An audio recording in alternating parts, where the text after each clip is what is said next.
In this video, I'll show you how to share NGL link on Instagram story.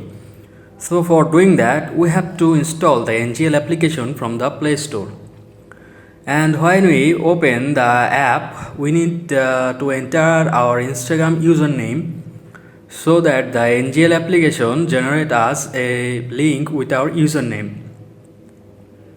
And then we have to copy the link and close the application.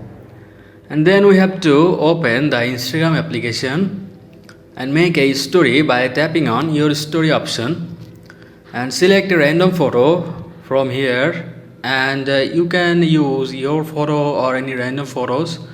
And from the sticker option, you have to choose the link sticker, and in the URL option you have to paste the link that we have copied from the NGL application, and we have to done with it.